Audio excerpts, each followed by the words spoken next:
Hello, Barnaby. Good morning. How are you doing? You mean afternoon? Yeah, Yeah, sure. not too bad. Most grabbing coffee. Yeah, I just got mine. It's Nice. crazy day, crazy week. Yeah. We've been talking about going to the week. We were like, oh, it's gonna get pretty slow in the summer. No, it's a great pickup of at least in my coverage of volatility and tons of news. So yeah, and I am Nice. going Yeah. to watch the finals game at a pub, or Oh, yeah. we call it the bar, Oh, the sports bar, but I like to bar. call it the pub because I think it's the right way to do it. Um, yeah, I'm gonna bring my mom and my grandma too because they were watching at home like for the whole series. And I was like, hey, come on for the final one, we'll do something fun. Nice. That's good. Yep. I was about to accuse you of what's it, appropriation, going to the pub. Oh, okay. What is it? Oh, what appropriation? Oh, like you mean the how is it properly pronounced?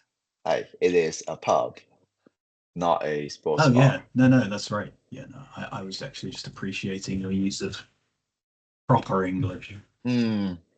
Exactly. Exactly. I mean, people ask me like, "Hey, Andy, you sound like you have a mix of accent." I'm like, "Yeah, because back, in Shanghai when I first started learning English, we used the Oxford textbook.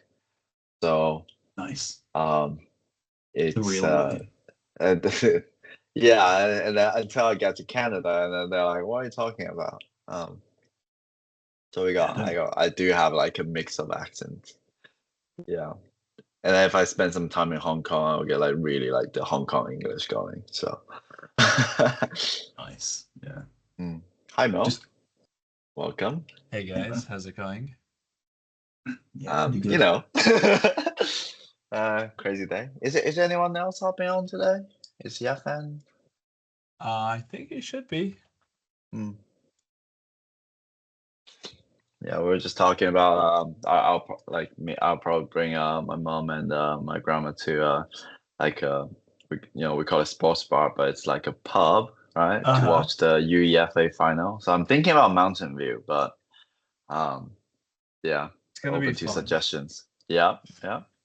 Barnaby, congrats, by the way. Thank you. Yeah. Yeah, I'll be good. I'll Y- be watching at the pub as well, I think. Yeah, you don't want Nice. to lose two times in a row, right? The final, not to Oh, rub it in. wow. No, I um, didn't know that. That's some pressure.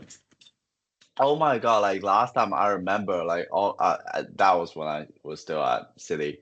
All of our London colleagues left so early that day, because they need to make it to I forgot what the field is. It's a famous one. I think it probably in London, and they all left early, and we all understand why. But then, next day when England lost, they came back. The vibe is just off. The morning meeting was really awkward. That's funny. Yeah, I'm sure. yeah. Because for us, it's like the morning meeting. For them, it's like after lunch, right? Right. So they're not very upbeat, and we have that like American like innocent happiness, come in. It's like, oh, hi, I saw the game, and so they're like, don't talk about it, don't talk about it. I uh, once, so I used to live in Lincoln, and there mm, was I decided for one evening to do uh, make a YouTube channel called Lincoln City Fan TV. Right? Have you seen mm. those channels? It's like you go and interview the locals, and people are always really drunk. It's quite funny. Anyway, they lost against, I think it was Arsenal. They randomly got Arsenal. really far in a tournament, Uh-huh. this tiny little town, and they lost in like the final, and it was like 9-0. Wow. They lost. And I remember walking through the town, and I was genuinely scared. Just the looks I was getting. Like Right. you're not allowed to Yep. smile when in that Mm-hmm. situation, or people are Yep. gonna try and just Mm-hmm. take out their anger on you. Totally. So I can feel it. Yeah. So definitely good luck to you, and England. Spain's pretty strong, this year. So yeah. Okay. Let's Be wrap fun. up the market for this week, shall we? I Yeah. don't know where to start, Mo. Probably let's start with you on the macro side, like with the PPI and you have missed today. Right. A lot of data today that was interesting. Incremental, I would say. We had PPI that came in that was a bit hotter than expected. Yeah, a touch strong. Yeah. Right. PPI, like core PPI actually came in at zero point 0.4 Mm-hmm. month over month. So I think that definitely some chop there. However, under the wraps, the things that feed into core PCE are pointing to like a really soft core PCE for the month. Like it's gonna end up being at Right. like point 0.1 or 0.15 is what I kind of put. That's my estimate. So even though it came in a little hotter, not really like a big impact to the inflationary trends. In fact, PPI and CPI don't really, they're not really correlated.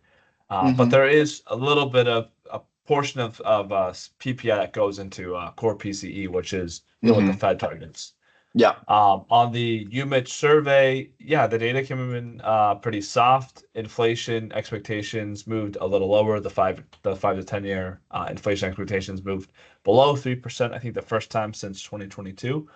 Um, the other kind of thing there was saw that a breakdown between voters suggests that actually the decline in sentiment came post the debate. So that's I Uh, think uh, Yeffing is actually in the I, wrong call. I'll get him. I'll get him. Yeah, Okay, because we cool. updated the calendar. Yeah. Right, yeah. Hey Gene. Hey Hey, everyone. Gene. Let Oh, me okay. Yeah, Vince here. let Got me it. double check. Yeah. Yeah. Cool, yeah. So we were just recapping the macro story with PPI coming in touch hotter, though not really going to impact PCE, and then also UMich, kind of coming in a bit better. Um, Market, a little bit of a bounce off of yesterday, uh, but still, I would say showing weakness. I think yesterday I mentioned that I wouldn't be surprised if the market was up today but closed below where it opened. I think it got pretty close. So, at least on the Nasdaq front. So we did get there really is um the fundamental reason or the fundamental positioning, I think really does skew to the downside here. So to take Mm-hmm. advantage of the morning to trim some risk. So I was telling Andy earlier. Mm-hmm. So yeah, that's kind of like my little macro update. Yeah, Fang, anything on your end that you saw that you wanted to add to? I think I just noticed like the dollar weakness. Mm. Because like beforehand I came up with like a few like a I think one trade idea on the cable. I think that's kind of like uh I think that's kind of like a no go now because like pound just went up like close to like 130, 1.30. And also like the yen is like continued strength in yen as well. I think euro is also like close to like, yeah, euro is like 1.09 already. I mean, just very like pervasive like dollar weakness all around. Yeah. Let me see. I don't think the Fed watch has changed a little bit. I think it's still like pricing a 2.5. Yeah, it's still like 2.5 cut at December. Oh yeah, it's like 2.54. So yeah, I mean, what about silver? Silver is like 94.94. Yeah.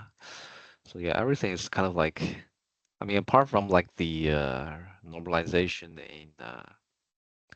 in equities, but I think like the dollar weakness is kind of like pretty preeminent for the past 2 days. So I mean, that's something that's worth noticing.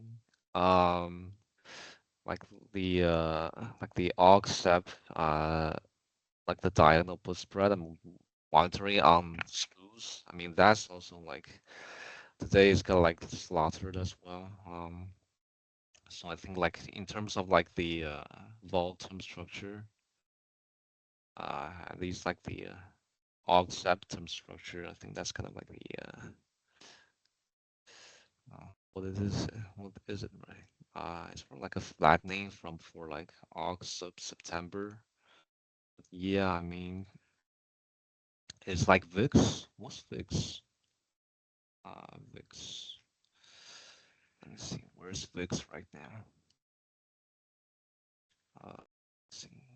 Yeah, spot is at like 12.50. So I mean, yeah, I think vol kind of like dampened a little bit for today as well. So yeah, I mean, overall just like dollar weakness, like vol got like dampened a little bit.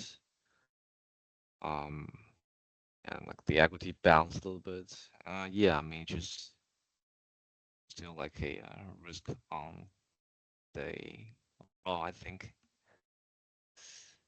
Hmm. Yeah. Um, Yeah. I just want to add like the dollar weakness story. just want to chime in on the FX front.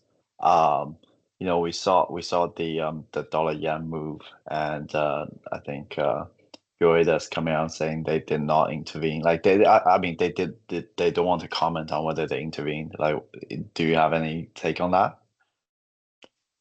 I mean, like the I mean, the yen intervention story was like broken out yesterday by Asahi. I'm not sure like if they did another one today because apparently like yen is at like dollar yen is at like 157 right now. Yeah. It's like a Mm-hmm. minus 2% move again.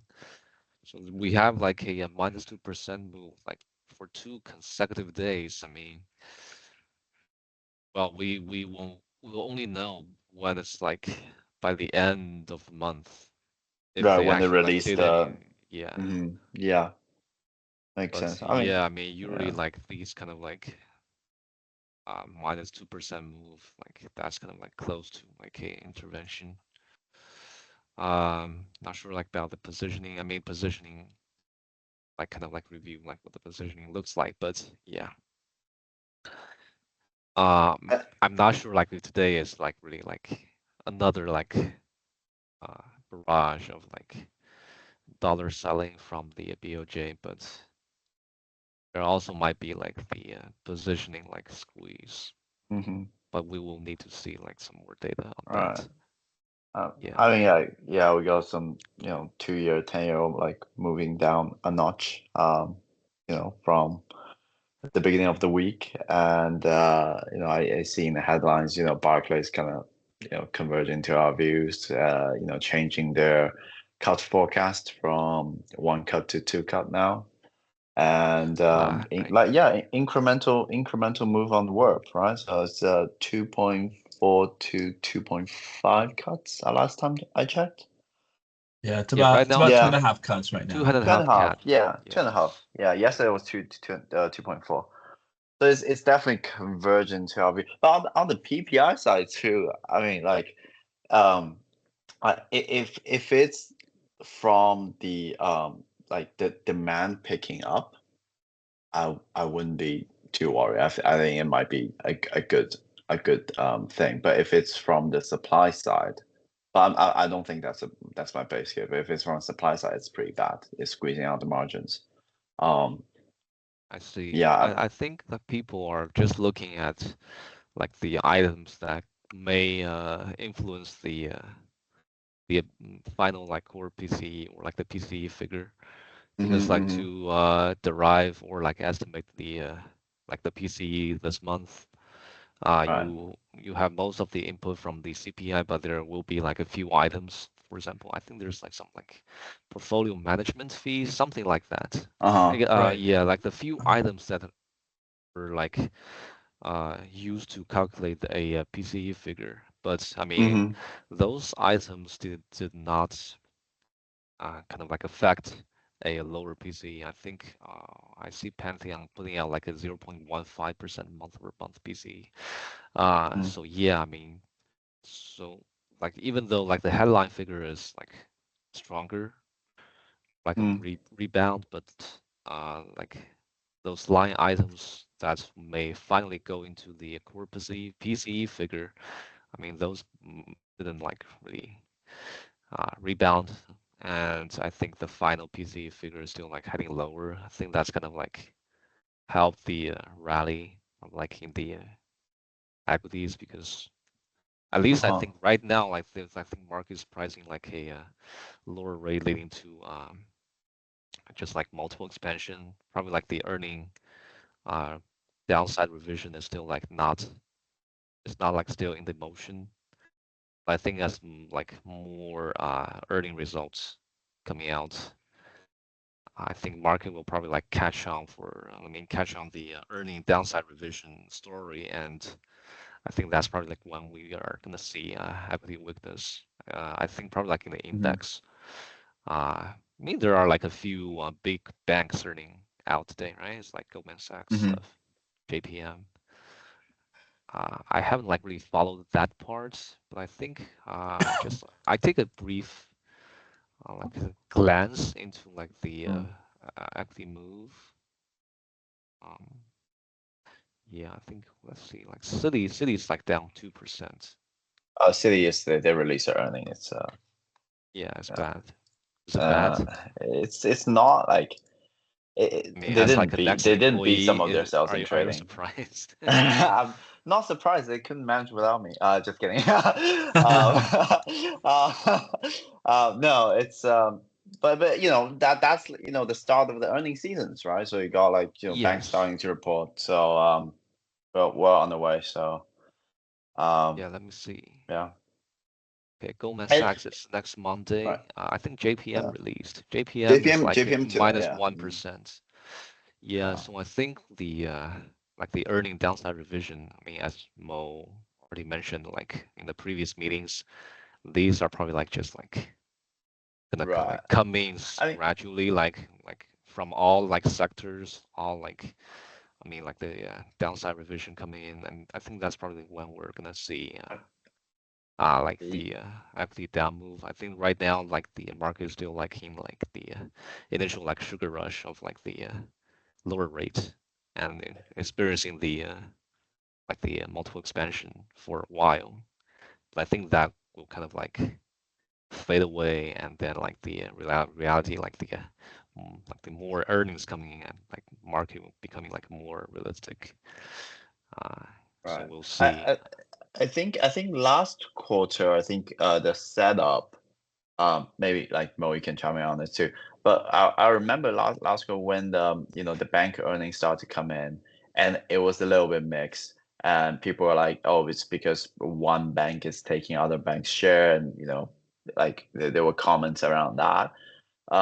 So it's like I wouldn't say you take the bank's earnings as a indication of like what's going on for the rest of the sector. It's Yeah, yeah. So but it's yeah, good to see what these people are doing. But going back to the PPI, like why I was thinking is really because if you have a soft labor market and you have soft manufacturing, as we see in the ISM and the S&P PMI data, and the prices there has been pretty weak on these indexes, and I was wondering whether the PPI could be a reacceleration of price, or if there's something warming up on the manufacturing side, which I'm not seeing, some of the base case I'm not seeing yet, but just trying to pick up Yeah. if there's any I mean, signals. I'll just say like my own shallow like understanding of this, but I think like if you consider the GDP component of like the U.S. economy, like 70% is just like consumption, right? Yeah.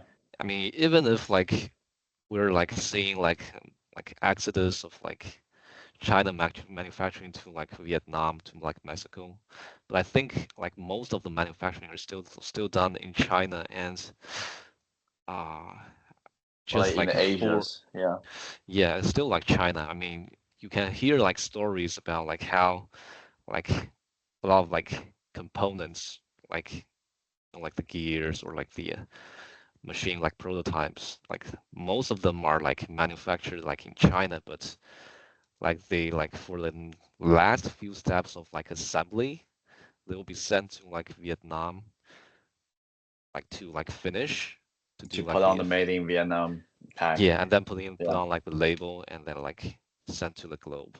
I mean, Mhm. a lot of these are kind of like the formalism, but still like I think for like manufacturing side, it's better to like look at like the China PPI, and that's kind of like being negative for quite a few long time, Yeah. Yeah.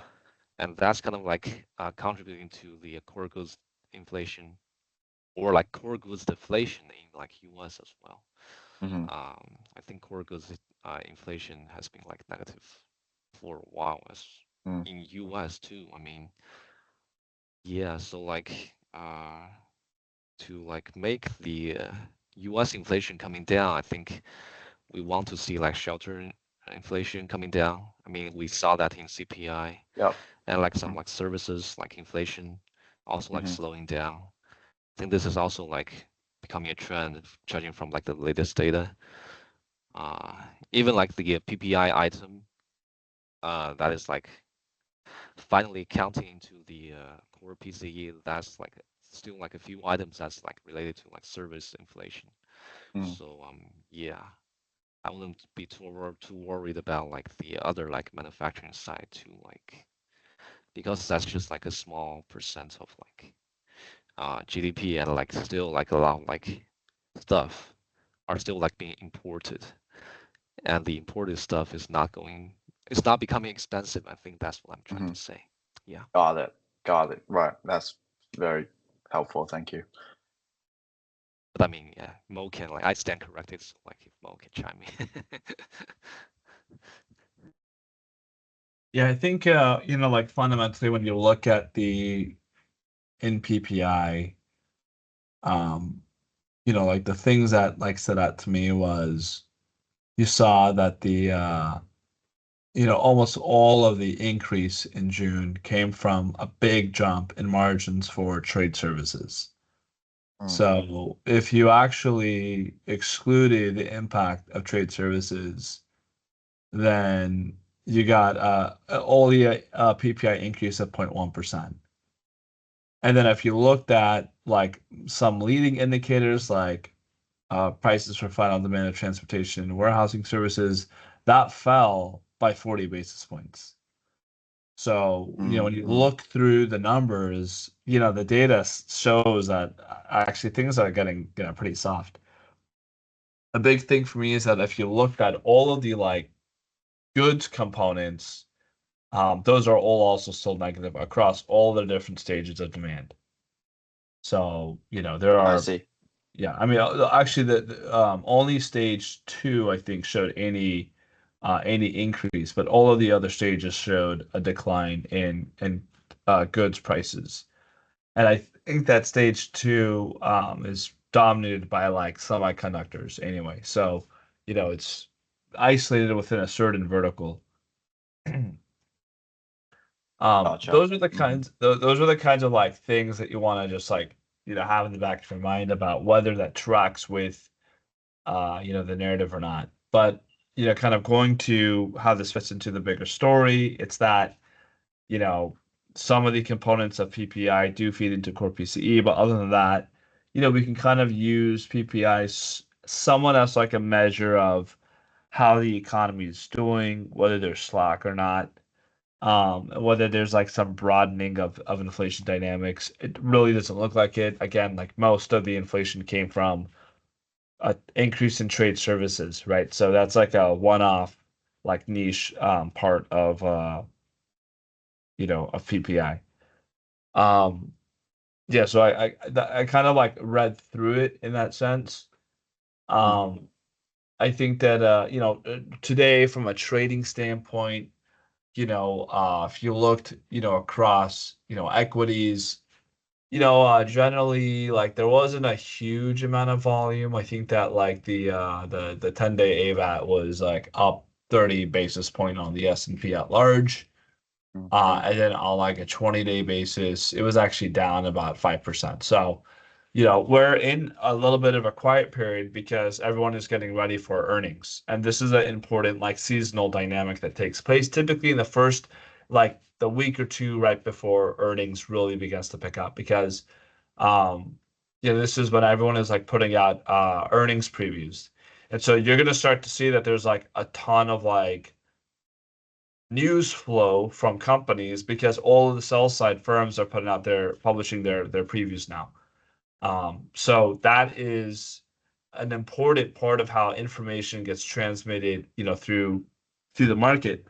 You first get the positioning and like the setup by the sell side, and then you get the actuals that happen, a couple of weeks later. So kind of an important two-step dynamic that takes place. Based upon my read of what's happening, earnings do look like there will be, there's going to be some headwind, especially from the cyclical side. There may be some pockets of growth that are isolated within certain types of secular verticals like AI. But other than that, like things do look like they're weakening. So I would expect that the big impact of that is not necessarily going to be on like a miss standpoint. I think it's going to have more to do with just where guidance comes in. And I expect that firms are going to they're going to guide a bit softer into the second half of the year. So beyond that, we also have, the July FOMC. We're going to enter into a blackout period, I think, at the end of next week. And so, the setup for that really boils around, how the Fed is going to respond to the recent inflation and labor market data. Mary Daly and a few of the other Fed officials seem to be warming up to the idea of like preparing for cuts. That is very positive for September. And that means that there are potentially, say, 3 cuts on the table. So 2.5 is probably about right right now. However, I do think that there is risk of still a slightly more hawkish lean by the Fed. And the reason boils down to the current FOMC's understanding of the role of the Fed's balance sheet and the impact of quantitative tightening on collateral and treasury market. So one of the important dynamics is, the Fed is rolling off or running off its book. So it's just allowing, securities to mature, and then it pretty much just deletes the cash value. And so as that continues, the total amount of reserves declines, through this process.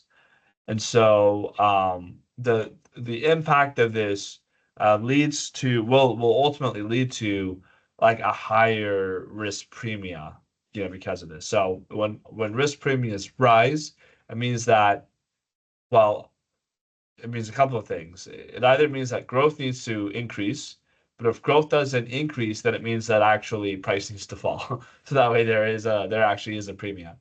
So that's a little bit of my worry kind of going into the July FOMC, that Fed is going to, they're going to stay the course and say, hey, we think that, if we get another 3-month average or whatever, the annualized rate, that is going to give them the confidence to do a cut. They may like the stance that they're at right now, which is that they're going to have like a buy month and then they'll come back in September, with a cut. I think they are warming up to that. They kind of like that cadence. And so, but the challenge is that when economic data begins to flip, it can begin to flip like pretty quickly and pretty materially. And so the thing is, when the Fed does respond, if they only respond in, say, September with like a 25 basis point cut, that probably is not enough to change the economic outlook for companies in the fourth quarter.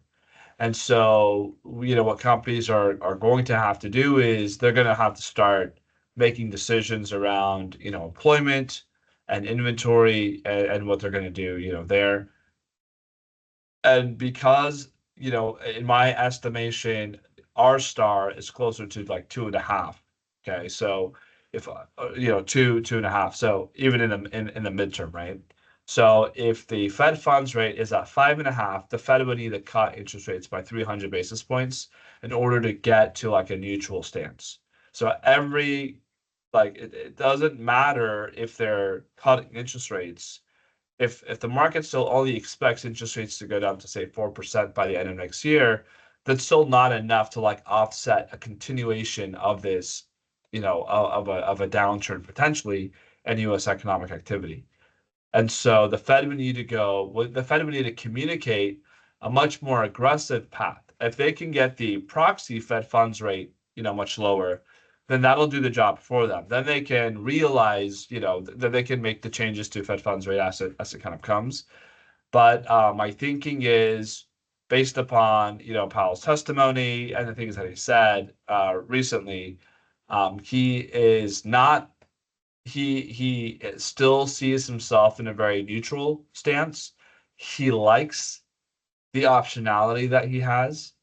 And he also says that the size of the Fed's balance sheet is going to come down. So within this dynamic, it's just hard to see, like he's just not communicating anything really that suggests that he's going to come in July and say, hey, we're going to pause quantitative tightening and we're going to, do something else. There's just nothing that says that. So because nothing says that, you're going to continue with the tightening through the summer at the same time as you're going to have a Fed communicating maybe small like token cut by September. Um, that won't be enough, like I said, to push down the proxy Fed's fund rate, which means that financial conditions should begin to tighten, aggressively in the second half of the year. Because the nominal rate is already well above R star, that is going to have just like it's going to maintain the strain on industrial and manufacturing sectors in the economy and interest rate sensitive sectors. So you're still going to see you're still not going to get like a big rebound in housing. You're not going to get a big rebound in manufacturing. You're not going to get a big rebound in any of those like interest rate sensitive parts of the economy.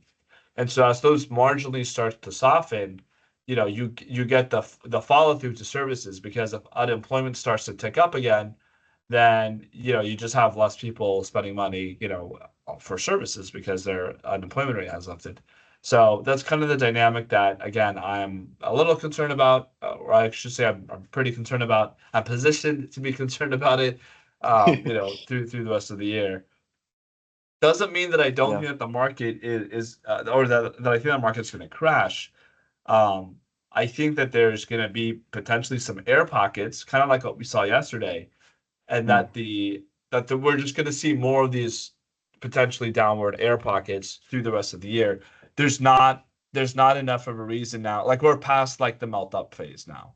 So I Mhm. think I was telling you guys in June that the setup is for a melt up in the first half of July, but post that you start to have like the negative seasonal backdrop, and going into August is tends to be a pretty bad time.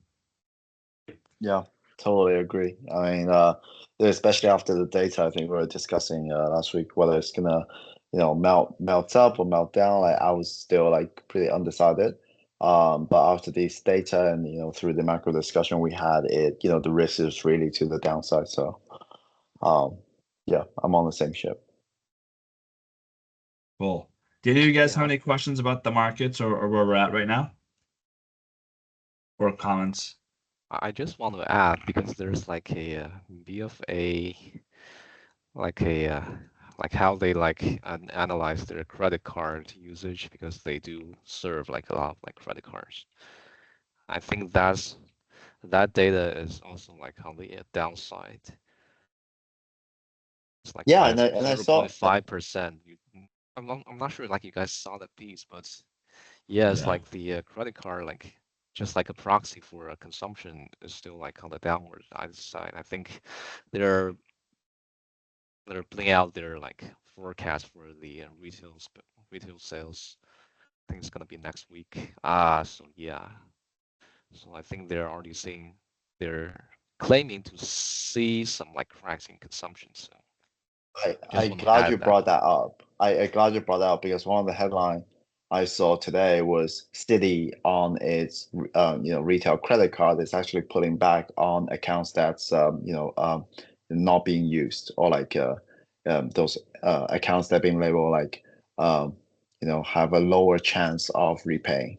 So they have been pulling back. Ah, I see. Yeah. So yeah, but it's you know the consumer side. I mean, you can like there was always the risk throughout the last couple of quarters about the auto rate delinquency, credit card delinquency. There was always that thing happening in the background, or like I wouldn't say happening, but it's like there was that concern in the background that people are looking at. So if we see a real like acceleration of this trend, it's certainly worrying. Yeah, I mean, I think the BFA piece mentioned like the previous month is probably just like minus uh like 0.1% or 0.2%, but like this month is more about like 0.5% down. So yeah, I mean like the downward like trend is like I mean the trend is getting steeper. So And I think when I was so at City and they were talking about like the credit card data that they have, I think one trend was there's like an extra buffer right now, which is in the afterpay services. Um, so it might like if it goes, it goes quick because like you don't know about the afterpay like Klarna or whatever, like what's going on over there, right? Because those are taking the first buffer and then the credit card. So that's something that wasn't happening in the last cycle because we didn't even have this technology, or like we didn't even have this service. That's just something to bear in mind.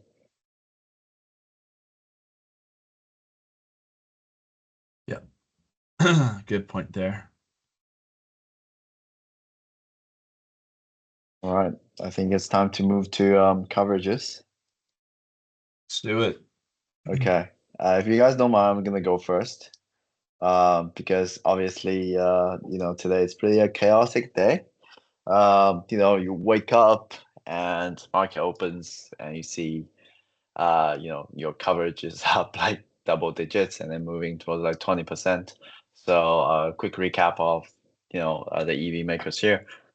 Tesla up 3%, Rivian up 8%, Lucid up 25% on the day.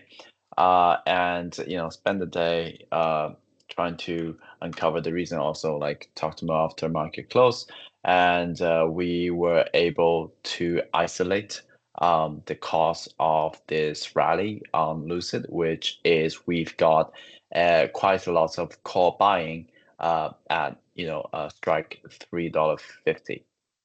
So that what that means is the dealer has to do some delta hedging, which is serving as a tailwind for the stock, and you can see that from the AVAT chart today. It's focused on the beginning, while the rest of the trading time is pretty like tracking to the averages. But in the beginning, we have a couple of pockets of people buying really large volume. So today, like Lucid volume is up like 565 percent above average, and the the option volume is 454,000 contracts versus 52,000. So that's like 8 times the volume. And now we know it's not really something like from the underlying or like the earnings side or like the earning revision. We didn't really have any huge update on that. So we've been isolating that problem to the option buying. So what do people know that we don't is some questions or like speculation that we're having different scenarios and thinking about what could possibly happen in the next couple of days and potentially into the earnings that will change the narrative. We're still pretty constructive on this because it's the market converging to our view on the stock. And so like we're not doing too much on the positioning side. We'll we'll certainly adjust our stance when we reach certain targets on the multiples, but currently it's still the thesis is still intact. So I mean the Rivian also rallied, and we also saw that on the option side it's pretty even on the calls and puts. So therefore there wouldn't be so much of a delta component from the dealer side. And if you look at the AVAT today as well, you see some pockets of activities in the beginning of the trading hours. So we wouldn't like there's no incremental news coming out for Rivian, so not thesis changing so far. On the Tesla side, Tesla up 3%. I said yesterday I have this tactical short position on after they release news. I'm covered some of these positions today, took some profit because the market is slowly converging to my view yesterday, which is they are postponing this robotaxi event, but this is not going to affect their next 12-month earnings at all. It's further down the line. So whether you delay it by 2 months or like it really doesn't move the needle. And so that's why I think it's actually not going to be re-rating down to the bottom level that we had during the Q1 and certainly Q2. And further along Tesla's line, we having Model 3 launching 2 lower trims. So those are priced around like one is priced at 38,000, one's priced at 42,000, but the 42,000 one you can have like a $7,500 tax credit from the government. So theoretically, you're only paying like low 30s on these vehicles. So I mean, it's a good deal. I'm glad they are bringing out more models. It means the Model 3. It kind of confirmed my thesis that the Model 3 ramping isn't as bad as people thought it will be. They are having multiple variants of the cars. They are able to bring these online, and even though it might hurt their ASP because those cars are priced at a lower point, but increasing the EV adoption rate at the end of the day is going to be good for the company because they also have these services, those charging, those energy storage, and all of those kind of wrap around having more cars on the road. So I think net it's a good move from Tesla. So I think that's moving the stock much more than the robotaxi event. And also, funny enough, it's I think it's UBS. Right, let me check my notes. Yeah, so UBS downgraded Tesla to a sell with a 12-month target of 197. They're saying the stock moving up too fast, too quickly. Too much, too quickly. And I'm like, well, I haven't I don't have access to the report, so maybe when they release a report delay, I'm gonna see their arguments. But I feel like that's not a kind of a valid argument to have. And but the other thing they say is like if there's any loss of enthusiasm over AI, that will affect the Tesla multiple. I do agree with that line because the multiple is what's been expanding here. As we saw over the last week with that huge rally. That's a multiple expansion. And there's also the underlying story of like the EV demand recovering. I'm doing more research on that, but if that's the case, then that will move the earnings side as well. So yeah, like it's exciting Friday certainly, and I'll be scrubbing more on social media and keeping track of what's going on with this company over the weekend. Yeah, hopefully they don't launch anything where the market's closed. So yeah, next week similar, into this earning preparation period. So sharpening up my knife's on models and cleaning up scenarios, and yeah, so that's my plan. And yeah, looking forward to what's happening next week. Nice. Yeah. No, I mean, it's not often that your entire coverage is up like double digits in a day, right? On average. Mm-hmm. Yeah. So pretty So it's certainly I'm not gonna complain on that side. But yeah, I think it's pretty nervous when I just look at the price. I really found more peace when looking at my models, thinking through scenarios, looking at multiples, thinking whether these things make sense. Because intraday, it's not like a smooth sail to like up 25%. It's like jumping up and down, right? So, Right. so yeah, it's really I think important to focus on building out the thesis. I mean, you got to pay attention to price somehow because you want to know what's going on with the stock, right? But like not having a reaction to that is pretty difficult. But the Excel and our how do you call it, like the process really helps me focus on that. So yeah, very Nice. interesting. That's good.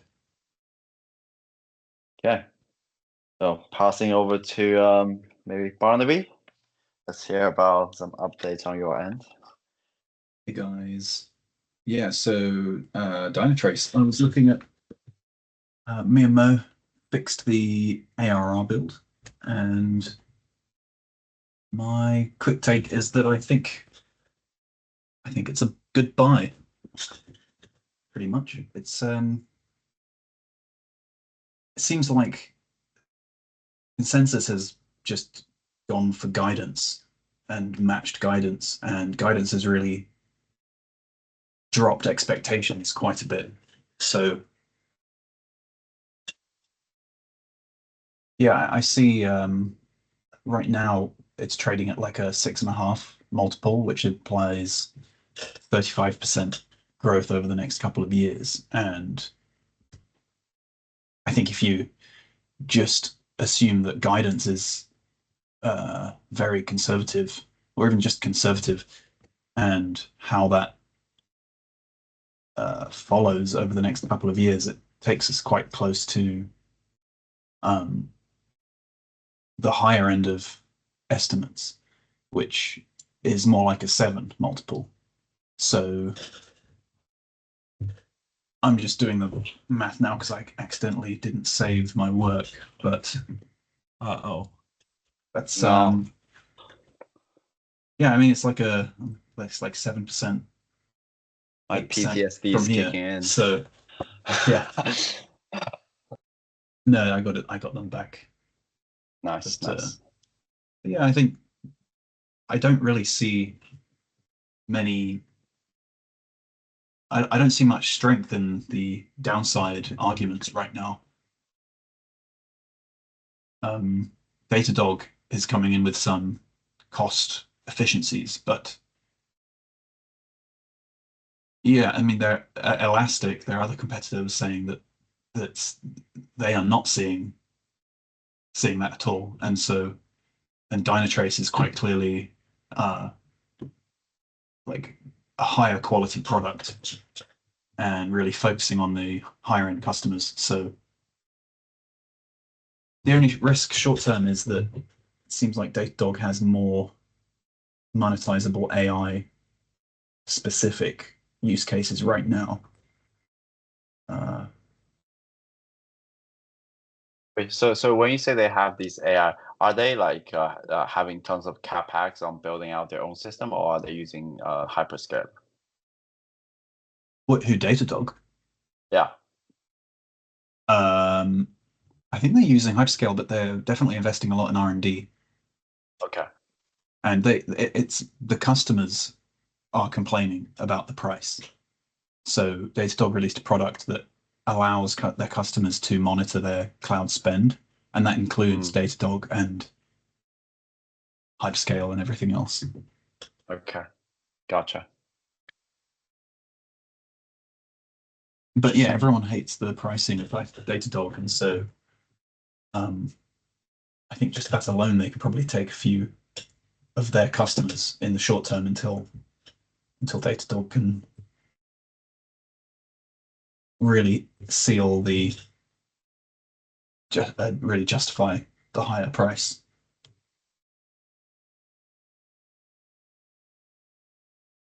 Right.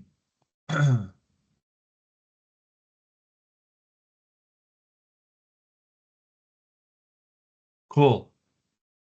Any yeah, anything else that you thought was interesting you wanted to share about either what's happening in observability or space?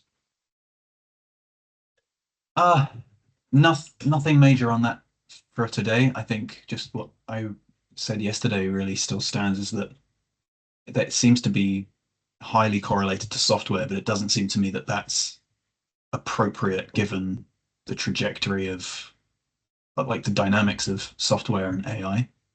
Uh-huh. Seems like observability is definitely going to be, compared to software generally, is going to be a massive beneficiary. Right. Mhm. It That makes seems sense. like they're next in the supply chain, right? You like after once the inferencing begins and all these AI tools get put to use everywhere, that's where the observability is going to be just as necessary, as especially if they're helping to track the costs. Right. Something going to be interesting. I do have a quick question on your coverage side. Do you have like in general, like is your industry more having like good visibility down the road because of those client contracts, or like less so? Like what's the general vibe over there? Like quarter, like for every quarter, or like for every year? I'm not sure what you mean. Like do you like because for me, it's like somehow I don't really have like a really strong visibility down the road about like customer demand, or like what's what is the company doing. But because I see in your model there's quite a lot of like contracts and so on, so does that mean you got like a continuous income that's gonna keep going for a while without renewing? I'm not really sure what you mean by contracts, but I think the contracts are typically like 2 to 3 years, Okay. or like 1 to 3. So yeah, it's pretty smooth, but because of that, they I see. So unless you uh, get new logos, then that's like pretty good visibility.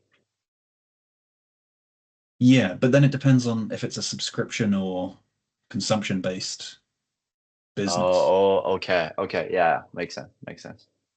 Yeah, like observability is largely consumption, and they measure in the Okay. amount of data that they monitor. Okay, got it. Yep, thank you. Right. Yeah, I'm wondering which is the best metric to be measuring in this, whether it's like uh, fiscal 25 or 26, or NTM for Dynatrace is really lumpy. So um, I've been trying to smooth it, but it's just What do you mean lumpy? when I chart the next 12 months revenue, it's really like up and down, but I think because of the seasonality in their Wait, business. could it be that like the next 12 months is like, you are switching quarters and the data just switch Yeah, itself? I think that is it. Yeah. Right. Maybe like, yeah, I think what I do is like the blended, like I first of all look at the 1T1 next 4 quarters, and then I look at blended forward 12 months to see the smooth out one, and then just referenceable, because for myself, I couldn't really like figure out on just one chart. I gotta look at multiple ones to see the general trend. Right. Yeah. Yeah. Cool.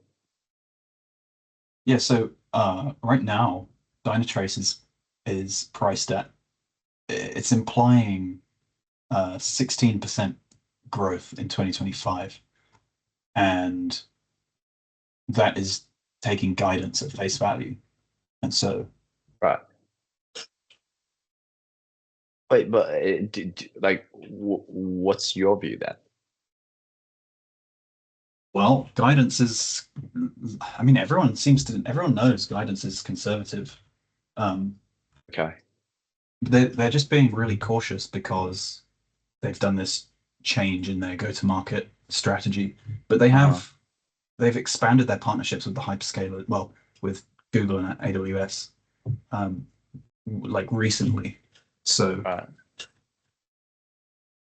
and other read-throughs say that the customers are planning to spend more with them and less with Datadog. So do you think the change will happen this quarter? Or like the management's gonna come out and converge to your view this quarter, or do you think it's gonna be next quarter? I think After it should this? be smooth over the next fiscal year. We're in the first quarter now, but Uh-huh. I think we're going to get more visibility at the end of this quarter, and I think they've said that they're going to change guidance in Q2.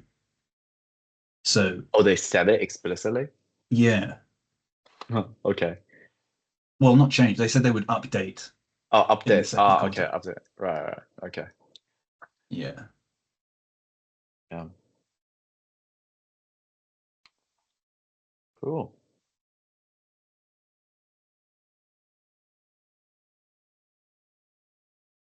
That's yeah. What do you guys? probably. Oh, I, What do I you was think gonna. about Do you the? wanna? Wait, sorry. You go ahead. Well, what do you think about the argument? Mm, I mean, I'm not in the field, so like, I don't think I know enough to have my own view. So Yeah, fair. yeah. I think whenever you look at these things, right? Like at the end of the day, you're gonna take on um there's gonna be an element of risk, and that's okay as long as you feel like you are know enough about what's happening and they're not gonna be blindsided by something.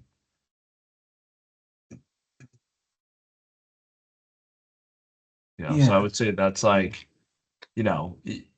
whenever I'm looking at a company and I'm trying to develop my opinion, I have to go through that process of really figuring out, is there something that I don't understand? But typically, the most important part is just to like really get a handle on the scenarios that are out there, and then see what those scenarios would be priced, and then based upon that pricing, can have create an opinion or have a view on something. So like for example, if you know that guidance was conservative, and then you look at the numbers and you're like, hey, um, the stock on average was trading through the quarter on like 14 times EBITDA, and now it's trading at 18 times EBITDA. That tells you that the market might be expecting like a strong beat, And do I think that it's going to have that strong of a beat? Well, I think that they're going to be conservative, but it's probably not going to be like a huge lift to guide because the backdrop has not improved. And in that environment, maybe the market is overextended. So like you you really like you really need to compare where price is relative to where the scenarios dictate that price would go. And really focus on trying to understand that because like at the end of the day, that's what really is going to matter. And we use all of our tools to really help, structure that process. So, knowing the scenarios, knowing that like, okay, well, there's a scenario where Dynatrace is like gaining share and is like really benefiting from this like uplift in software spending off inference. But when will that inference take place? Is that happening right now? I mean, I'm not getting it's not a lot of data that says that that's the case. It's not happening right now. So if it's not happening right now, when is it going to happen? Well, it might happen by the end of the year, maybe next fiscal year, Q1 or Q2 of next year. Okay, well, is that going to be material to guide? I don't know. Probably not this year, but maybe for next year. So when you start to see it like that, then you can say, hey, everyone is positioned for a big beat. I mean, this is how you would structure a trade idea, right? Like if you're seeing some tension, then you would say, hey, everyone is positioned for a big beat. Guidance was conservative. I estimate that revenue will come in here, and that guidance will be for next fiscal quarter on X. And right now, with the multiple, extended, the market seems to be implying NTM that's like quite a bit higher than my estimate. So in this scenario, what the market would need is they're going to need both like a strong performance this quarter and a pretty big beat in guide, or like a pretty big, raise, for guide. But more importantly, it's going to need to hear about inference demand. That is picking up. And so now you know what the critical factor is, and you go and you spend time to that now. Now you're scrubbing AlphaSense and everywhere else for what are people saying around inferencing demand? Is inferencing demand picking up or not? And if you're not seeing any big change to inferencing demand data points or commentary from experts or so on and so forth, then it's reasonable for you to bet against them lifting guide on an inferencing demand thesis, right? And so if that is driving the positioning in the stock right now, what did then you expect? You expect that they're going to get surprised to the downside. Okay, so that would then tell you how you might want to position. So that's how you want to go through this process. But this you'll engage at this level once you feel like you've already learned about the company, you already know about the company, you understand the scenarios that are out there already for the stock, you have your model built. Like now you're at the point where you can really go and try to really understand those critical factors. Does that make sense? Yeah. Yeah, thanks.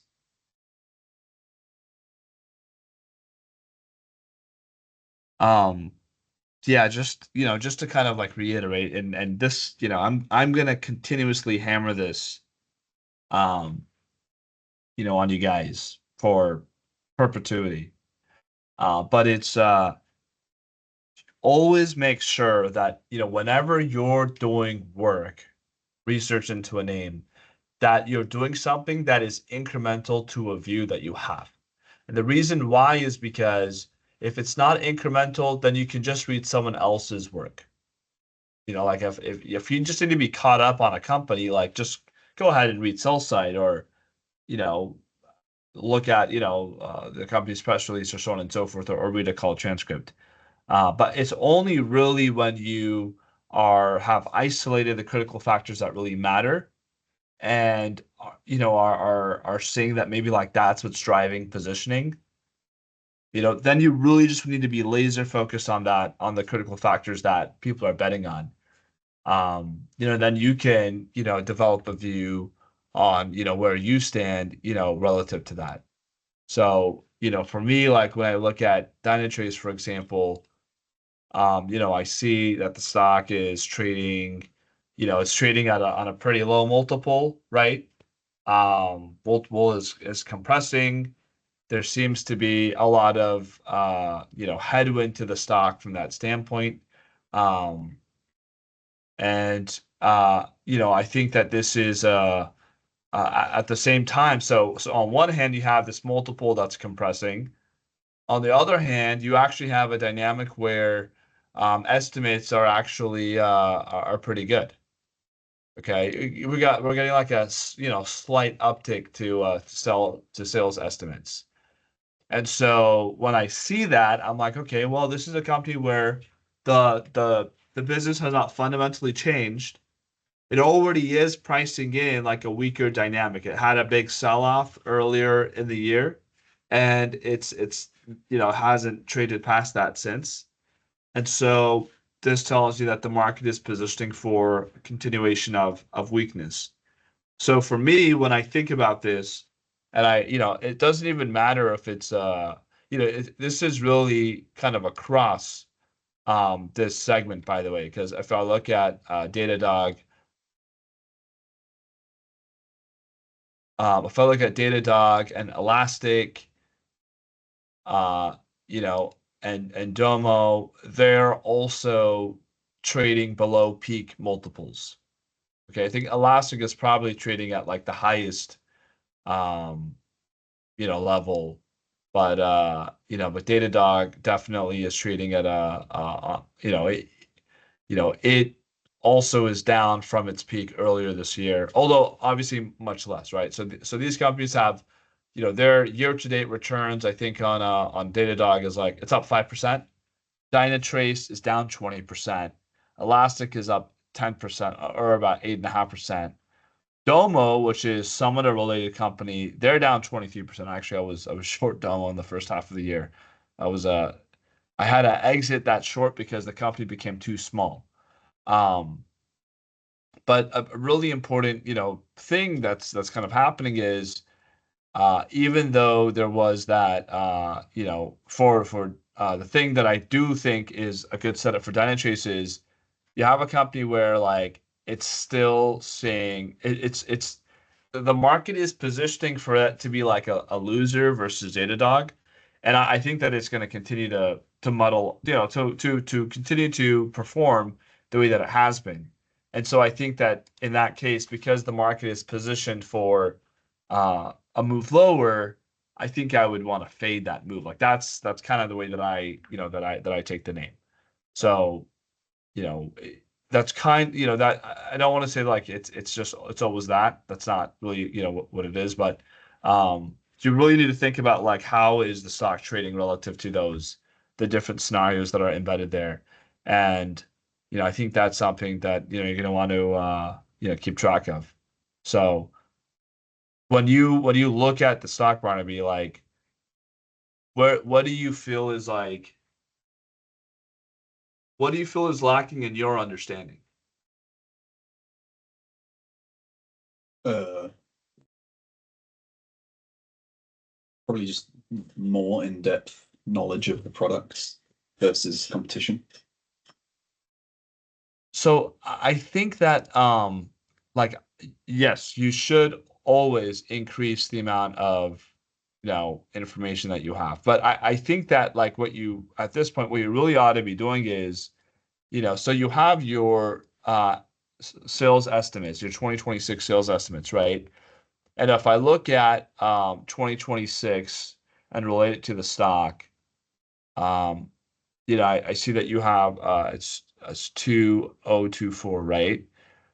And the stock is trading at let me just pull up the enterprise value really quickly. Stock is trading so 12,380 over 2024. So the stock is trading at 6 times that revenue. Okay. Yeah. 6.1 times that revenue. The stock is now, how likely do you think that when you look at those scenarios, which of those scenarios do you think is the most likely? The good scenario. Okay, so the 1974. Yeah. Okay, so 1974, or sorry, you do 12,300 over 1974. That gives me a multiple of 6.2 times. EV to sales of 6.2, roughly. Okay. Yeah. Okay, so it's trading at 6.2 times. The average multiple is I'm looking at EV to, on an EV to sales basis. The average multiple since they last reported, and I don't think they provided any information, anything incremental since they last reported. The average multiple is say 7.6. Okay. And then if I do, that's for current for the current. If I So look at 25. yeah, what's consensus sales for 26? 1.923. 1923. Okay, Yeah. so 12. Okay, so that would take the stock to 6.4. Okay, so the stock is trading at 6.4 times, and your estimate stock is trading at 6.2 times. Okay. Yeah. So 6.4, 6.2 times. So your price target on the scenario that you're expecting is what? About 45.50 roughly? Okay. Yeah. I need to. This is on the FY26 numbers. So if I took if I took your estimate 1974 times 6.4, that's 12,633 divided by 12,300 minus 1. So that's like 3% higher than where the stock currently is. Okay. Yeah. Yeah. If I look at where the current, yeah, so like that's a 3% delta. If I look at where the average has been, the average has been roughly about like 40 points above where the current is. Okay. So if I then take, so if the current, okay, so I'm going to walk you through this. Okay. If I take consensus estimates, so the consensus EV to sales is 6.4 currently. But on average, since they last reported, it was at like 6.7. Okay. So if I take your estimate 1974 times 6.7, that gets me to an EV of 13.225.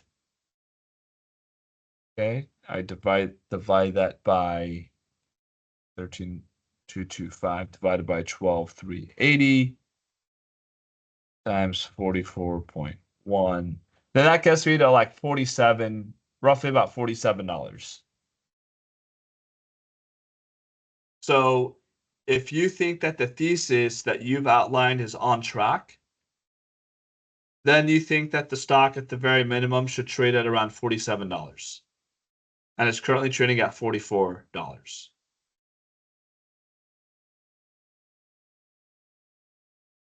And when do they report? They report on the 2nd of August. So they report in about 4 weeks or 3 weeks. Okay, so this is like a 7% return in potentially in like a 3-week period. If you were to buy the stock now, and if you're right. Okay. If you're wrong, right? Where's the multiple going to? Well, that I think is a little harder. You have to think about like, can the stock move lower, right? Can the multiple derate? Yeah, for sure it could derate, further. Now, where would it derate to? Well, if I look at like a really poor performer like Domo, stock is trading at like 1x EV to sales. So if the growth rate is declining materially, then that EV to sales premium should just like fade, and we'll go down to like, you know, 5, 4, 3, 2, 1. It'll just start to like degrade. But in that scenario, you'd have to see that the company is off track. So they're not able to actually, they won't be on track for the good scenarios. They're for sure on track for the weak scenarios, and they get impacted by changing dynamics, right? So they get like disrupted pretty much. Datadog really starts to win share against them, and they just can no longer compete in the space, and then become smaller and smaller. And a function of that is that revenue, billings, all of those things would come in at a lower number. Okay, so you would end up getting like a much lower terminal number in like a 5-year or 3-year forecast. Okay, so that's the risk on the downside. And if that's the case, if the company were to grow only like, right now you think that the company is going to grow, what was their last year's sales? 1.43 billion. 1.43 Okay. Yeah. So you think that over the past, so for a 2-year period, they're going to grow, they're growing about 40% over 2 years. That's a 2-year growth rate. Yeah. Okay. And that's pretty soft for, software, business. Historically, they've grown at, just pull it up, a much faster growth rate. They were growing at like 28, 30, 24, 23%, right? So the growth rate is going from like a 20+% number down to a 15, 16% number. Yeah, so that changed though, and we came with guidance this last Right. quarter. So they got re-rated because of that. And so now they're trying to find like a range, but I think that we're in the range. Like I think trading around 7 times forward, 7 to 8 times forward is probably the right range for them, right now as a company, given the slower growth of around 15, 16%. And if inferencing demand takes off, like my question is, do you really think that there is like further downside to the growth rate? I think it's unlikely. It's unlikely. Okay, so like that of course there's always risk, right? Company can go to zero tomorrow, technically, right? Like, but that's not probable, or it's not it doesn't have a high probability. So for the company, it got derated because its growth rate stepped down. Okay, that's another thing. When the growth rate steps down, the multiple will step down too. Okay, so the growth rate stepped down from 23 to 15, and mainly the important thing is if the market was expecting already a growth rate, but then there's a big change that drives the re-rating. It's not that if the management has already given, if people already know that like the growth rate is going to slow, then the multiple already reflects that. The multiple only moves when there's a surprise. Okay, like any data really only moves when there's a surprise. So just keep that in mind. Okay, so there was that surprise, that guidance re-rating. Stock seems to have found a rough like range that it trades at, which is around 7 to 8 times on a EV to sales basis. And I think the EV to sales is better because their EBITDA is still still a little, it's small. It's very volatile still. So as that becomes larger, we'll probably incorporate it more. But I think for now, it's better to think about it on a, you could either trade it on like a free cash flow or a revenue basis. I think makes the most sense. And I think most of the analysts are using unlevered free cash flow, right? Yes. And there's a Okay. couple that are doing revenue. Yeah. So I would price them. I would price them on both metrics. Okay. So in that scenario, okay, it's been derated or re-rated lower because the revenue step down. But the thing is, the revenue step down, I don't think incorporates an inferencing potential. So because then you would start to see like growth begin to accelerate again. And so in that environment, I think that, consensus I would say is probably underestimating the potential impact from inferencing demand. And so if you look at like your good scenario, you're saying guidance is conservative, they get up market penetration, all that good stuff increases, but you're not also saying that it's driven by AI demand. That's your best scenario, right? So in the best scenario, if they did 1430 last year, so 2024 divided by 1430 minus 1, then that's a 41% growth rate. So you're only changing the headline growth rate by like 2 or 3%. In reality, when there's a big increase, like a big secular shift, that's going to be a chunky and juicy kind of a growth rate. So, I would say that's a conservative estimate on an upside case. You don't have to worry about trying to figure out what that really big upside case is for right now. Once you get more visibility, you can. But for now, I think that's okay. Okay. So in that scenario, that I think the best case is pretty reasonable, but I think that it might be prudent to say, well, good case is probably most likely because there's just not a lot of visibility into inferencing yet. And you probably won't expect that until maybe their Q3, report because they're in Q2 right now. So in that dynamic, you have your views laid out and you kind of see, okay, this is the scenario that I think is going to happen. So then you price it. So they say, okay, well, 1974 times, what's the average multiple through the quarter? Okay, with on a forward basis, that would be like 6.8 for 2026. Even if you were to price, what's your 2025 estimate? Of revenue is 1.68. Okay, so even if I take 1.68 and if I took this by like the average, multiple, that would take me to times 7.6. That gets me to an enterprise value of 12,768. So I can divide this by 12,380 times 44.1. And that gets me to 45.50. So like my price target is around 45.50. Like that's what it gets to.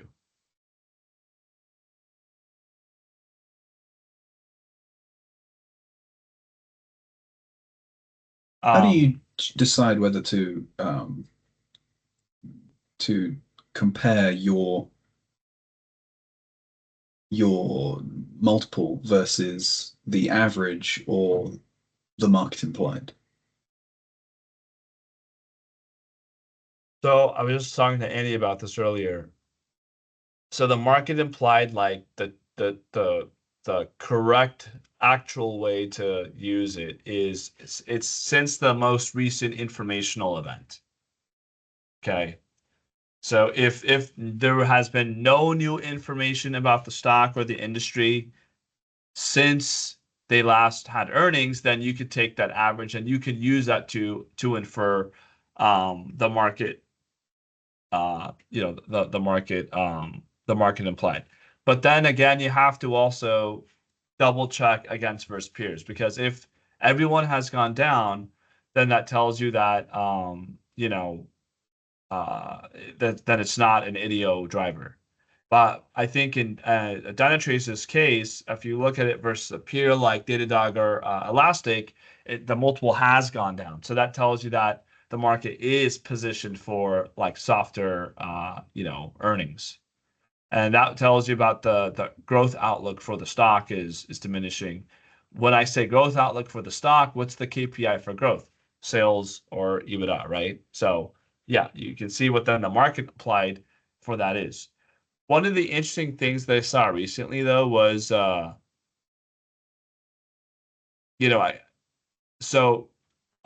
don't want to get too into this, but a lot of times, if you look at what's kind of happened lately is, we're kind of in this period where there's a lot of positioning, right? Software is looking a little weak. And so people like, investors will have like a flight towards quality.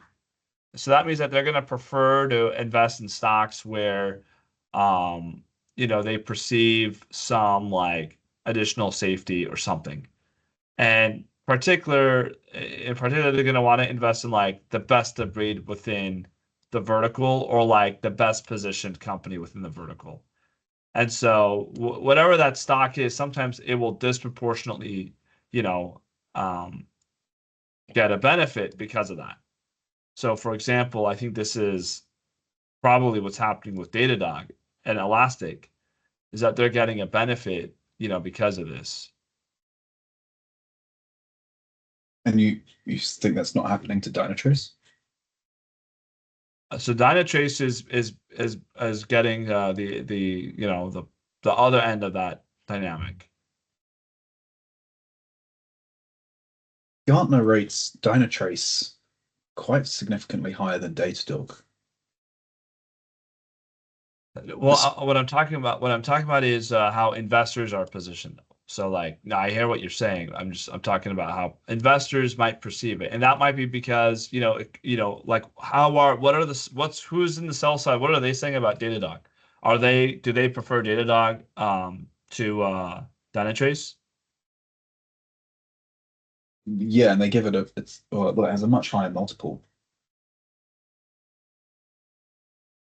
But they do But see competition. what do they say about the company? Like, are they overweight? Like, what's their relative ratings between the two? I'm not sure actually. I think generally people like them both. I believe I remember reading at least one that was not long Datadog because of the price pressure.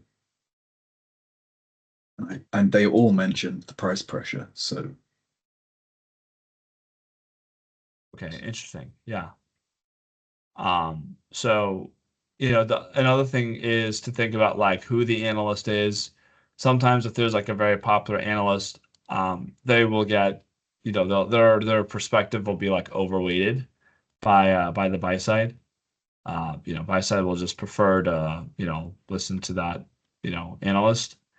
So that you can get a variety of different, things that happen there. Um, I think that just kind of going back through our process though, yeah, so I look at the multiple and I see that, okay, it's compressed since they last reported. I take the average since through the quarter.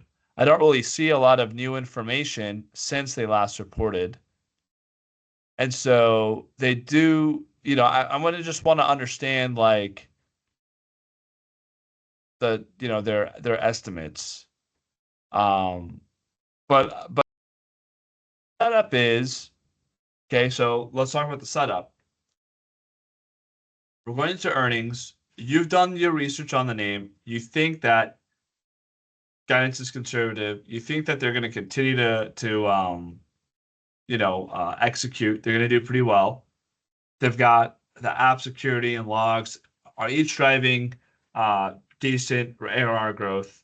Bookings momentum continues. You expect faster adoption. Okay, so that's your setup that you're prepared for. And then I think what you kind of need to do, and this is going to sound weird, but like, so if you believe in that thesis and you price the stock on the average multiple, that gets you to around 45, 50. That's, a couple of percent, maybe 3% higher than the price is right now. And that would be a 3% return on a 4-week basis, which is not a bad annualized return. Okay, like it would potentially fit the like risk characteristics that you would look for. So this is where you might actually say, hey, like, okay, I'm willing to make a bet on this name. And over time, you're going to see your sequence of bets, right? And you could be wrong, but you're making a decision, or you're making an investment decision based upon the information that you have at hand, which is that guidance is conservative. You have an argument they're going to continue to sell on market, so on and so forth. Some of the stuff you're speculating on the flop. You don't know what the card is yet. We don't know the future. So because we don't know the future, you don't know if you're right or wrong yet. But you think that that's the more likely scenario. So that's like your decision-making process. And you just kind of have to, if you have a low conviction in this, then make it a small weight, but just put a 1% size in there. If you have a high conviction in it, then different story. Go ahead and, take it up in size. But that's how you have to start. And then ideally what happens is you'll learn from this, which is that when earnings come and you'll be ready, right? This is your pretty much your scenarios, by the way. That's like your earnings preview, right? So you're all ready to go, and then you're on the call, like they have the press release, and then you're saying it's like bingo. What hit? Like did anything hit, right? So that's what you do. And then if it does hit, and then guidance is in line with what you expect, then you're right. Well, what was it that allowed you to make the decision, to make that decision? It was that you did your research, you learned about the company, right? You modeled out the estimates, you fine-tuned your estimates to kind of get to a number based upon what you think is happening. And then you compared it to where the market was, and then you took a bet. That's exactly what you want to do. You're never gonna know like for sure. There's no like quote unquote sure thing.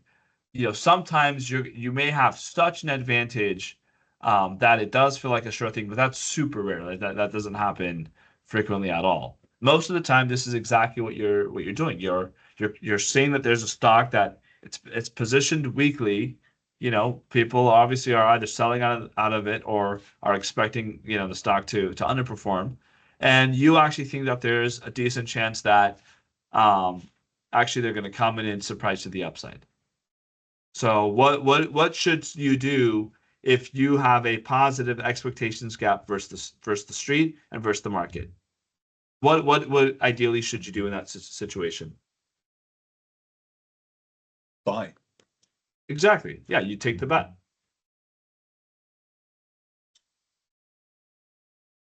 All right, I'm going in. Okay, good. Again, because this is something where you may not have strong conviction on yet.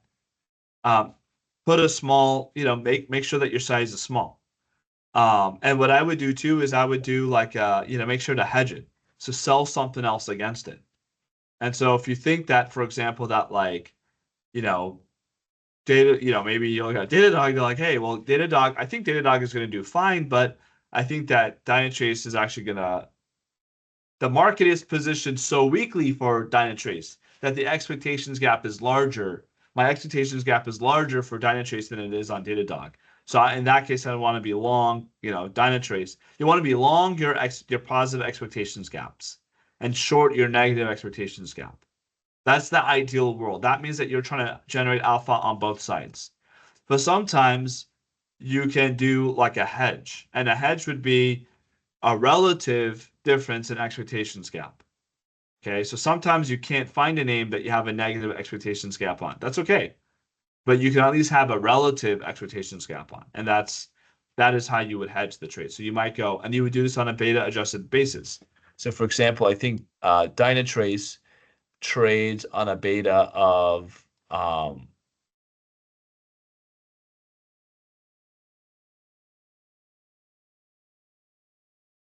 its beta is 1.4 and Datadog's beta is 1.42. So because they both have the same beta, let me double check this actually, because I like to tweak my beta.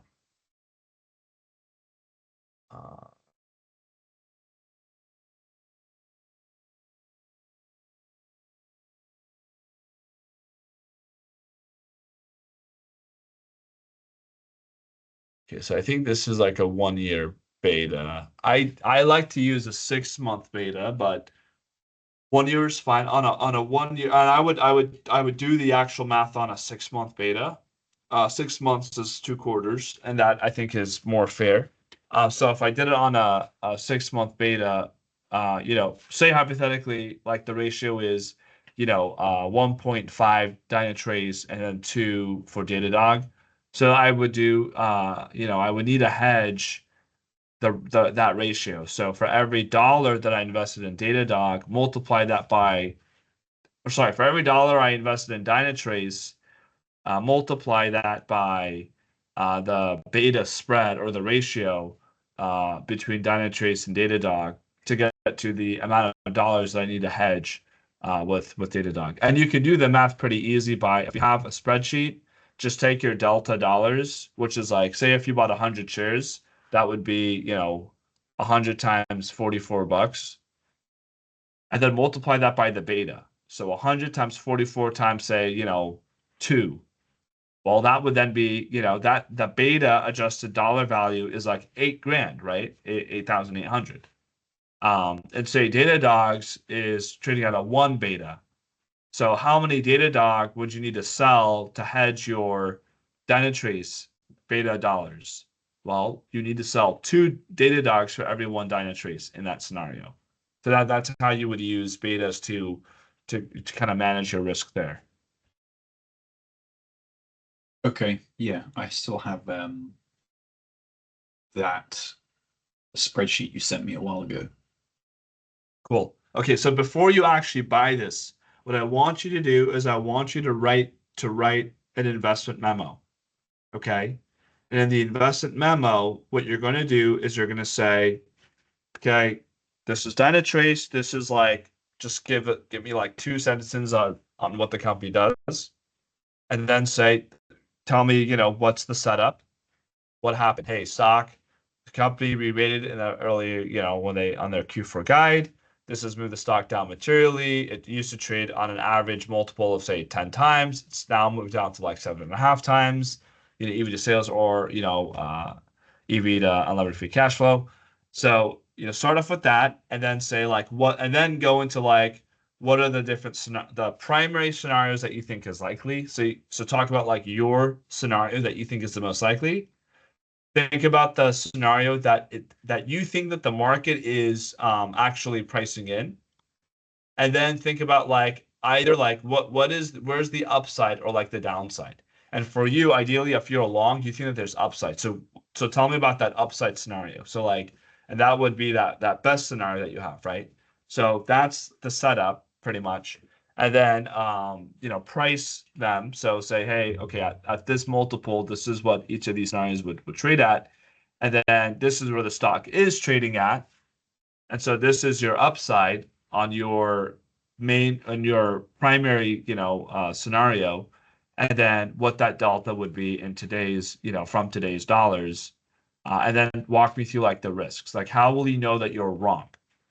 The other thing that you would want to put in the memo is think about the path, the path of monetization. This is often like the hardest part to like walk through, but it's actually pretty easy once you like practice it.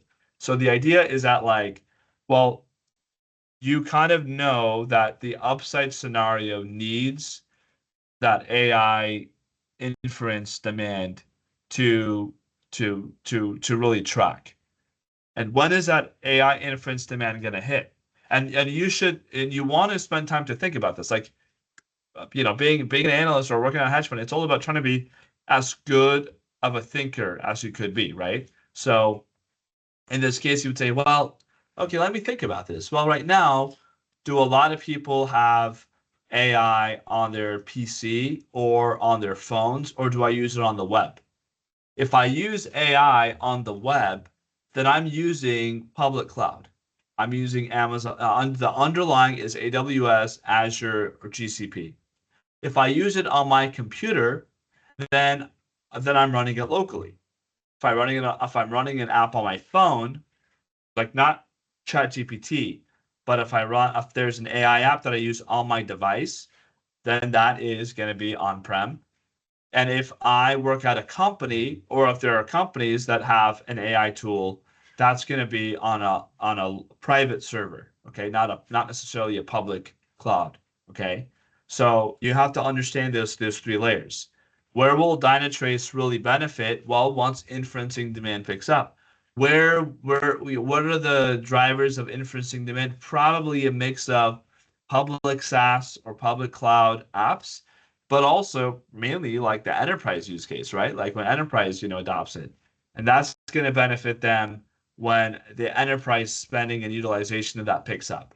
Okay, how are you going to know when these pick up? Well, right now, are people using this a lot? Right now, probably most people are using public cloud for this. Okay, so in public cloud, there's not like a massive demand for Dynatrace from an inference standpoint. But when will that shift over to the private or on-prem? And you think about it like, well, all enterprise are building, their systems. So we're still building out that system. When will we find out? When will that happen? Well, probably not this year. And you can research it a little, right? Look into it. Like, when will enterprise companies fully adopt or really begin to adopt, AI? And you might come up with an estimate. I'll give you my estimate, and you can use this as your base case, which is Q1 of next fiscal year. Okay, so Q1 of 2020 of calendar year 2025.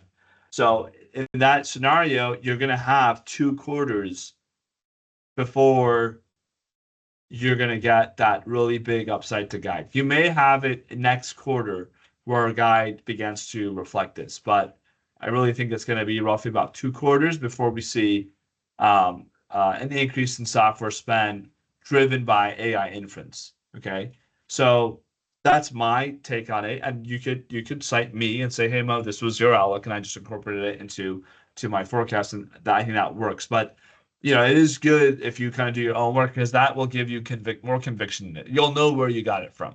Okay, so there's that aspect, that's the path of AI inferencing pickup. So for your best case scenario in 2020 for 2026 sales, when will you get information on that? Are you going to get it this quarter?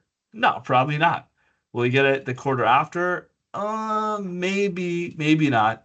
More likely that it's going to happen in 2 to 3 quarters. Okay, and a 50-50 chance between either another quarter out or the quarter after that. Okay, so that's one path. That's the path to monetization from the AI inferencing spend.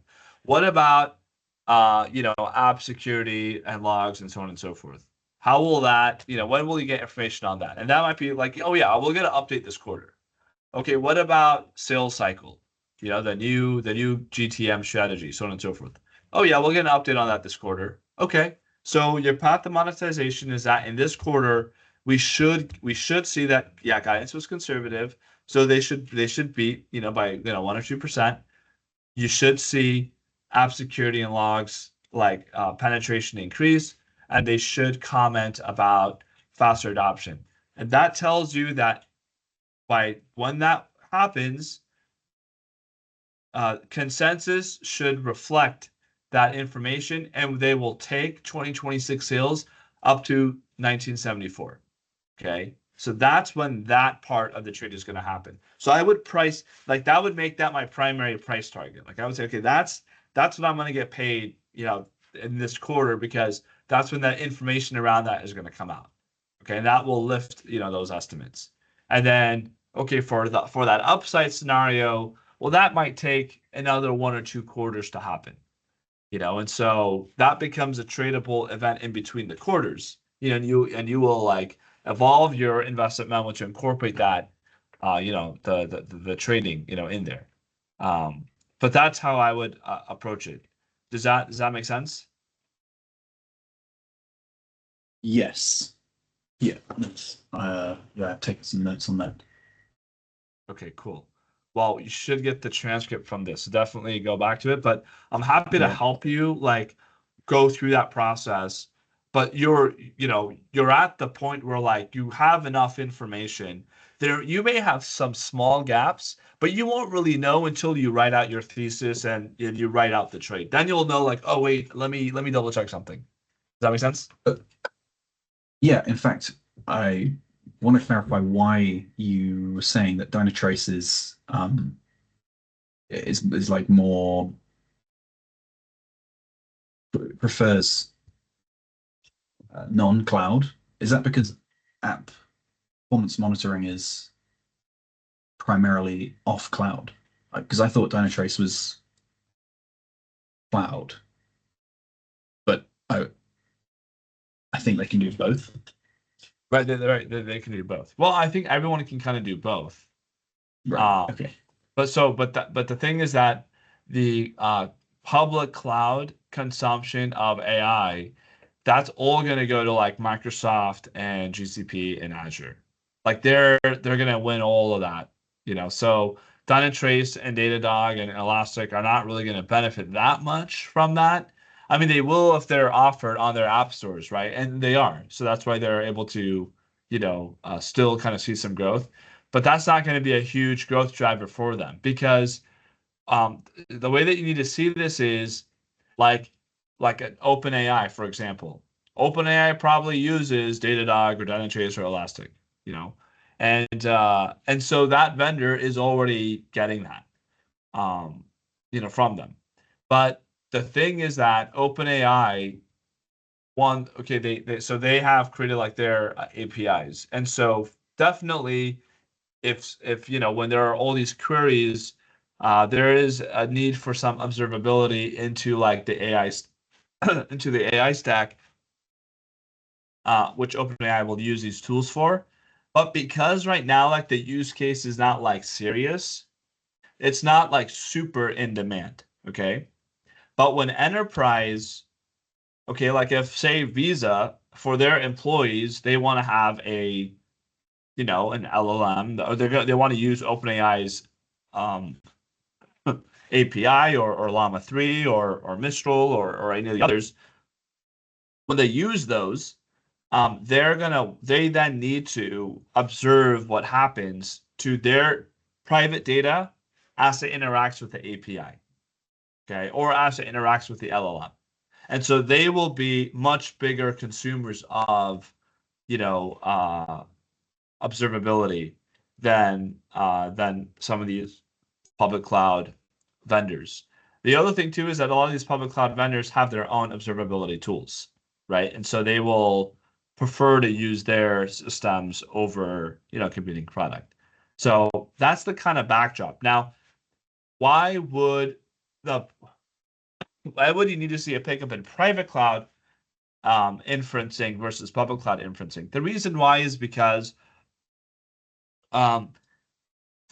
there are so many use cases for AI in the private data sphere. And there are use cases in the public domain too. But in the public domain, that's going to converge with ChatGPT and Gemini and maybe Llama 3. Okay. Those no one else is really going to build a public LLM. The reason why is because the cost is so great that like you can't do it for like your own firm. But you can do private LLMs because your own company has its own private data. But because your data is private, you need it to be secure. You don't want it to go through the public cloud, right? You want it to sit on your server or like a server that you're exclusive to. So that's where the inferencing from private cloud will be where these companies will really benefit from. Traditionally, people were benefiting from public cloud adoption because people were hosting their apps on the public cloud. And they were hosting their apps on the public cloud because you were taking like a commoditized service and you were just putting it up there for everyone to access. Like, for example, if I have a website that's like an accounting software, it's a tool that you can plug in your own data into, and then it'll spit out stuff for you.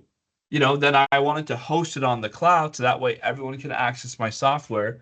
And you don't need to have to do all the calculations on your computer, right? You could literally have access to the internet on your phone, plug in your parameters, and then it will do the calculations for you on the cloud, right? And then spit it back to you. And that works for apps where like you're not necessarily storing all of your data or your private data, onto the cloud. For everything else, though, there's private cloud or on-prem. And that's where like companies will actually store their business like documents and files. Like typically that's the case. So there's like a mix and match that happens across public and private clouds. And so because because all of the like if you work at a company, like if you worked at Bloomberg, right, or if you worked at Reuters or Refinitiv, and you needed to know something specific about the app, that's proprietary information that like the firm wants you to know because you're going to help a customer. But the firm is not going to want that to be up on the internet for everyone else to see. And so that's why they don't want to put that data on the public cloud. They want to keep it. They keep that stuff on the private cloud. And then to interact with it, they're going to get LLMs or they're going to use APIs that will leverage the private data that they have, but use maybe a public cloud's LLM, like OpenAI, for example. You use their API to actually generate a response, but you will, you don't want it to get necessarily train that, and in fact, this is why there is a whole industry around open source LLM technologies. So that way enterprise can adopt a tool for them and then apply it. In fact, Llama 3 which is Meta's product, is quite popular. Fidelity did that with their private data. So Fidelity, besides being a brokerage, also manages a ton of money, and they built a research tool for across firm-wide ChatGPT pretty much, but it uses Meta's LLM technology. And so in that case, because it's open source, that LLM doesn't even touch the internet. Like it's just private to their domain.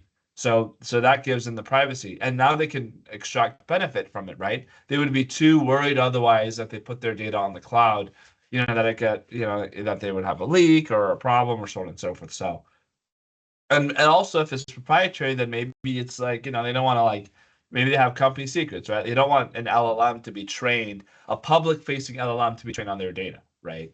So there's a lot of reasons why people want private cloud, and privacy is important. That's why everyone wears clothes, right?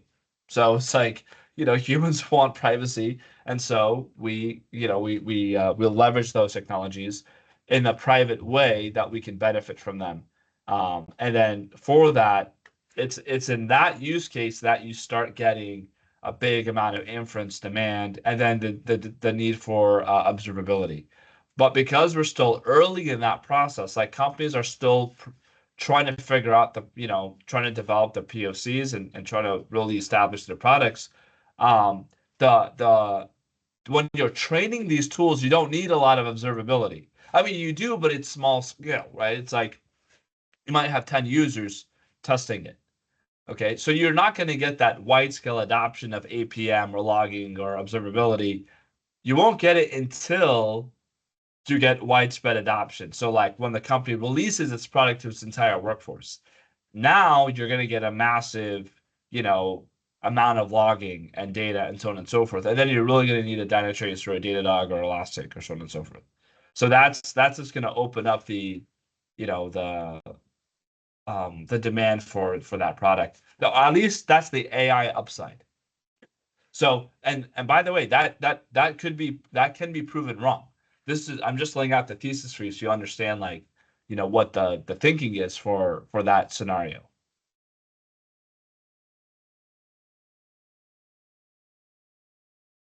Nice, thank you. Yeah, that's really helpful. I feel like I learn a lot when you go into these specific discussions about products. Well, I think that speaks to your guys' level, where you guys are no longer, you're not really operating at a junior level anymore. Like, you understand the process. Now it's like, okay, you're actually like applying it to specific situations where, yeah, it's, you a general, approach is just not going to help you anymore. But that's good. That speaks to like where you're at. That means that you're at a very high level. So, so sometimes I'm sure, you guys might feel a little lost, but that sense of feeling lost, it is telling you that you're actually exploring like the boundary of your knowledge, or maybe of what is like commonly known, which tells you that you're now existing in the domain of expertise. So that's exactly the place that you want to be in. As soon as you become comfortable, that means that it's probably not adding alpha or any value, right? So you want to be in that position of uncomfort and fear, and kind of cherish that a little and be like, okay, I mean, not all the time, but you want to get that feeling, because that's what lets you know that you're actually operating in that at that level. So the more worried you are, the better, like that's like a better signal that I get about where you are in the process. I got a buddy of mine. He's at Millennium. He's on a consumer team there, and like he'll message me quite frequently, asking me, like, he's looking at a name, and I don't cover any of these names. Like, he's looking at a name, and he's like panicking, about something, like he just doesn't understand why something is going up or down. But and I know that, like, I just listen to him and he can vent, and I really have nothing that I can really add to a value to him, other than just like listening to him and saying like, oh yeah, like, don't worry, you're gonna get through it, right? But the thing is that, like, he gets that he's actually in a good place. Like, that's a good place to be in. But mentally, it is a little exhausting. So I totally get that. It's like, it's tiresome, or it can be a little frustrating. But I want you guys to, like, your takeaway should be, that means that I'm operating at that high level, okay, which is a good thing. Okay, so hopefully that's something that's like a positive that you can take away, when you're feeling a little, lost, is, hey, I'm feeling lost, but that means that I must be somewhere that's, pretty deep. So that's good.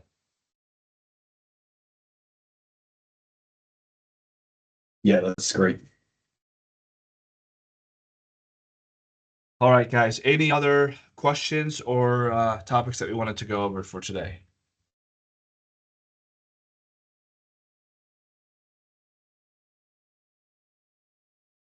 Yeah, not for me today. All right, then I'll let you guys go. Have a great weekend, and I'll catch you guys on the other side. Thanks, Mo. You too. Take care, everyone. Oh, and best of Thank luck, you. Barnaby. Take care. Go England. Oh yeah, I'm gonna be Thanks, watching. Yeah. I don't know about you, but I'm definitely watching the game. Oh yeah, it's gonna be fun. Yeah. Yeah, Yep. Super fun. we're gonna dominate. Mhm. All right. Okay. Yeah. See you on the other end. See you Yeah. guys. Bye. Bye. Bye.